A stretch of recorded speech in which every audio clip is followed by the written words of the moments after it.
SIR अर्थात special intensive revision अर्थात voter list की गहन पड़ताल, गहन उसकी जांच, एक एक वोटर लिस्ट की, एक एक वोटर आईडी की गहन जांच, ये कार्य पूरे देश में शुरू हो चुका है। बिहार में हुआ, 68 लाख फर्जी वोट पाए गए। अब उत्तर प्रदेश, मध्य प्रदेश, छत्तीसगढ़, राजस्थान, गोवा, तमिलनाडु, केरल, बंगाल, 12 राज्यों में अब शुरू हो चुका है।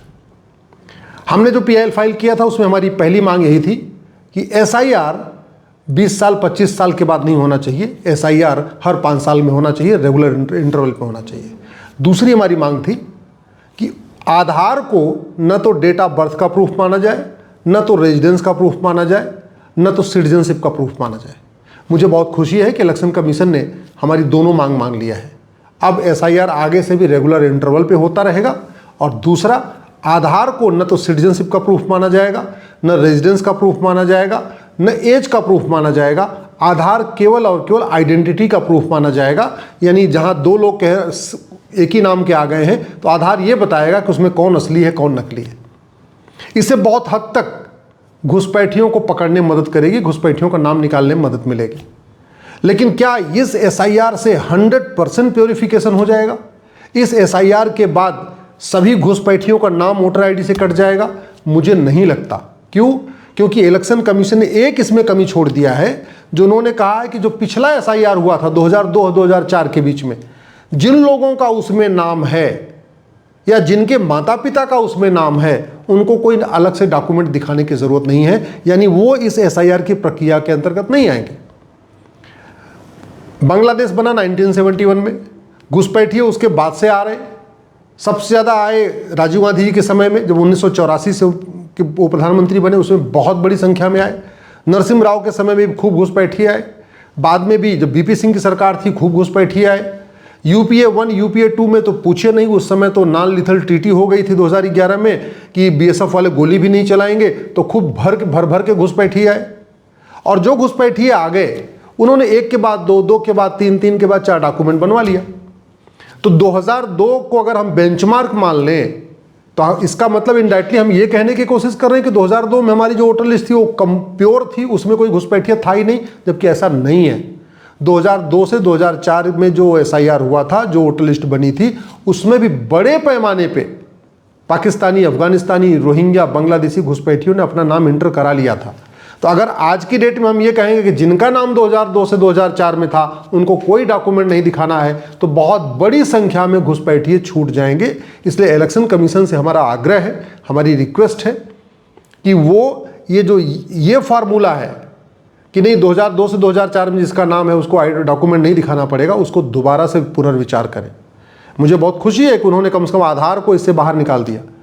अभी मामला सुनवाई 4 तारीख को फिर इस पर सुनवाई होगी, मैं वहाँ पे फिर अपनी दलील दूंगा और मांग करूंगा माननीय सुप्रीम कोर्ट से कि ये जो इलेक्शन कमीशन का तरीका है कि नहीं 2002 से 2004 वाला बेंचमार्क रहेगा, वो नहीं होना चाहिए। बेंचमार्क हो तो कायदे से 1971 बेंचमार्क होना चाहिए, क्योंकि उसके बाद में जब बांग्लादेश बना उसके बाद में हर साल घुसपैठिए आए हैं, जम के आए हैं।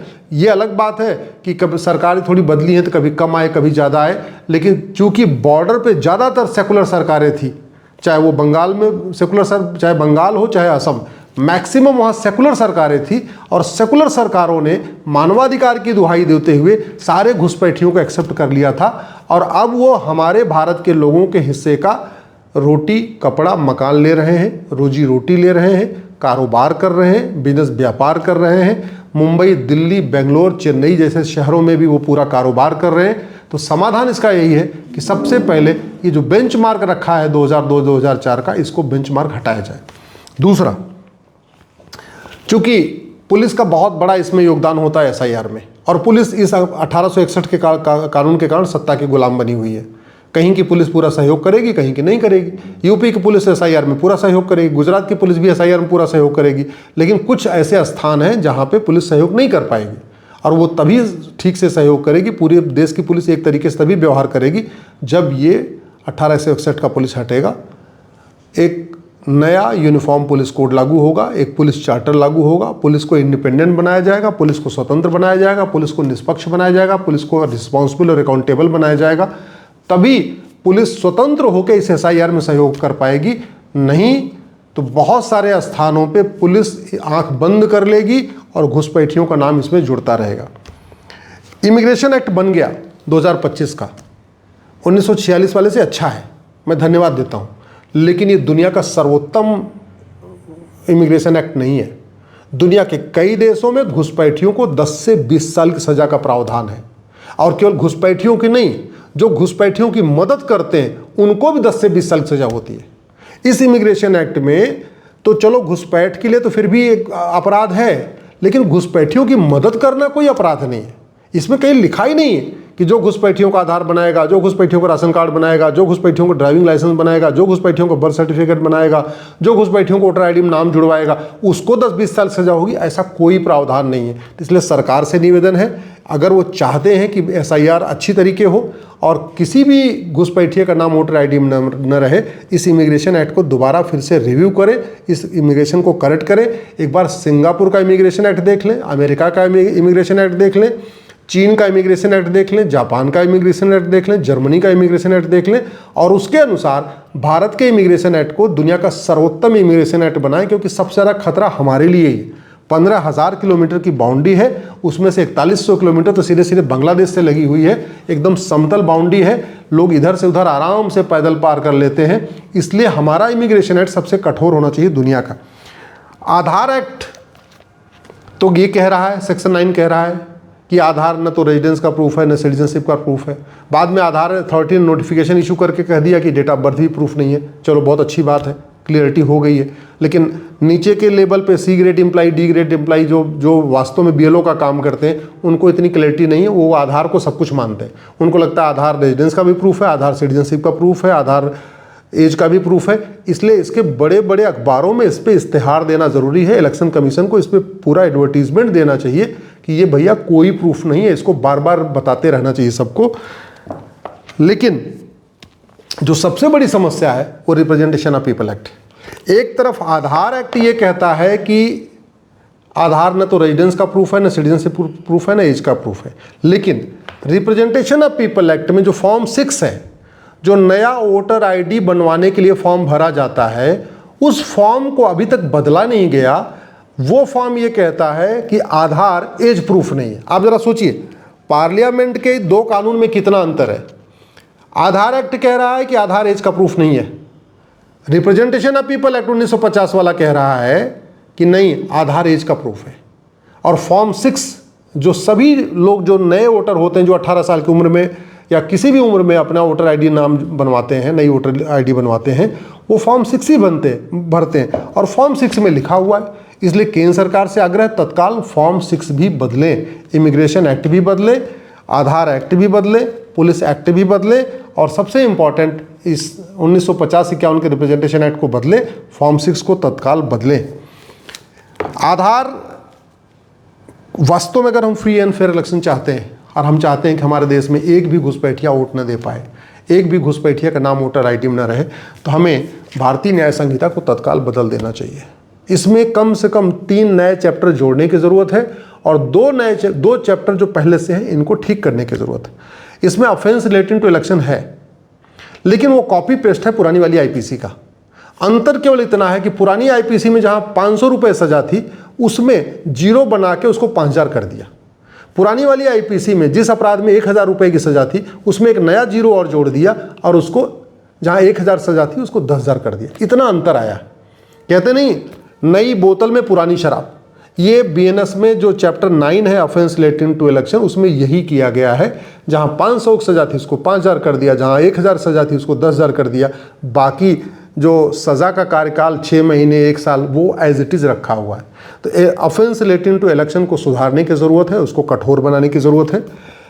हमारे देश में फर्जी डॉक्यूमेंट बनाना जघन्य अपराध नहीं, इसलिए BNS में एक नया चैप्टर जोड़ने की ज़रूरत है, offence relating to fake documentation, offence relating to force documentation, एक नया चैप्टर जोड़ने की ज़रूरत है।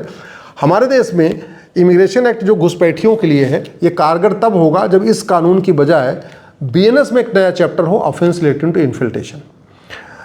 ऑफेंस सारा का सारा घुसपैठ होती है, उसका मूल कारण है घूसखोरी, इसलिए इस BNS में एक नया चैप्टर जोड़ने की जरूरत है, ऑफेंस रिलेटिंग टू करप्शन। और सबसे इंपॉर्टेंट, घुसपैठ को राष्ट्र की सुरक्षा के लिए खतरा घोषित करने की जरूरत है। हमारे पास एनएसए है लेकिन इसमें कहीं लिखा नहीं घुसपैठ राष्ट्र की सुरक्षा के लिए खतरा है। ऐसे ही घुसपैठ को अनलॉफुल एक्टिविटी डिक्लेयर करने की जरूरत है। हमारे पास अनलॉफुल एक्टिविटी एक्ट है लेकिन इसमें भी कहीं नहीं लिखा हुआ है कि घुसपैठ अनलॉफुल एक्टिविटी है। घुसपैठ को ऑर्गेनाइज क्राइम डिक्लेयर करने की जरूरत है। ऑर्गेनाइज क्राइम से निपटने के लिए हमारे पास सेक्शन 111 है बीएनएस में, लेकिन उसमें कहीं लिखा नहीं है कि घुसपैठ ऑर्गेनाइज क्राइम है। घुसपैठ अपने आप में एक्ट ऑफ टेररिज्म है, एक्ट ऑफ वॉर है, उससे निपटने के लिए सेक्शन 113 है, लेकिन उसमें भी नहीं लिखा हुआ है कि घुसपैठ एक्ट ऑफ टेररिज्म है। घुसपैठ हमारी राष्ट्रीय संप्रभुता के लिए खतरा है, उससे निपटने के लिए हमारे पास सेक्शन 152 है इसमें, लेकिन उसमें भी नहीं लिखा हुआ है कि हाँ घुसपैठ राष्ट्र की संप्रभुता के लिए खतरा है। घुसपैठ अपने आप में वेजिंग वॉर है, इनडायरेक्ट वॉर है, उसके लिए हमारे पास सेक्शन 147 है, लेकिन 147 में लिखा नहीं है कि घुसपैठ अपने आप में वेजिंग वॉर है। तो वास्तव में अगर हम देश को सुरक्षित करना चाहते हैं तो सबसे पहले बीएनएस को बदलना पड़ेगा, यूएपीए को बदलना पड़ेगा, नेशनल सिक्योरिटी एक्ट को बदलना पड़ेगा, इसी तरीके से रिप्रेजेंटेशन ऑफ पीपल एक्ट को बदलना पड़ेगा, आपको आधार एक्ट को बदलना पड़ेगा, प्रिवेंशन ऑफ करप्शन एक्ट को बदलना पड़ेगा, क्योंकि इस घुसपैठ का मूल कारण घूसखोरी है। जब तक घूसखोरी बंद नहीं होगी घुसपैठ नहीं बंद होगी। और जो लोग घुसपैठियों की मदद करते हैं उनकी नागरिकता खत्म करने के प्रावधान करना पड़ेगा, उसके लिए 1955 का सिटीजनशिप एक्ट बदलना पड़ेगा। ये फॉरेनर एक्ट, इमिग्रेशन एक्ट जो 2025 बना है पहले से अच्छा है, लेकिन अभी भी बहुत अच्छा नहीं है, इसमें कानून का खौफ नहीं पैदा हो रहा है, तो इसको भी बदलना पड़ेगा। और सबसे इम्पॉर्टेंट एक uniform police code, uniform judicial code, uniform administrative code लागू करना पड़ेगा। घुसपैठी अपने आप भाग जाएंगे, मैं गारंटी के साथ कहता हूँ। जिस दिन एक कानून बना दिया गया कि जो घुसपैठिए भारत में हैं या जो घुसपैठियों की मदद करते हैं उनकी 100% प्रॉपर्टी जब्त होगी, उनकी नागरिकता खत्म होगी, साल भर के अंदर उनको आजीवन कारावास की सजा होगी। ये कानून हमने बना दिया, 90% घुसपैठिए अपने आप भाग जाएंगे, एसआईआर बहुत अच्छा हो जाएगा, वोटर लिस्ट हमारी बहुत अच्छी हो जाएगी, कोई फर्जी वोटर आईडी बनवाएगा नहीं, फर्जी डॉक्यूमेंट बनवाएगा नहीं। लेकिन तरीका यही है, ये कानून बदलना पड़ेगा। अदरवाइज जैसे असम में एनआरसी फेल हो गई, ऐसे ही एसआईआर भी फेल हो जाएगा।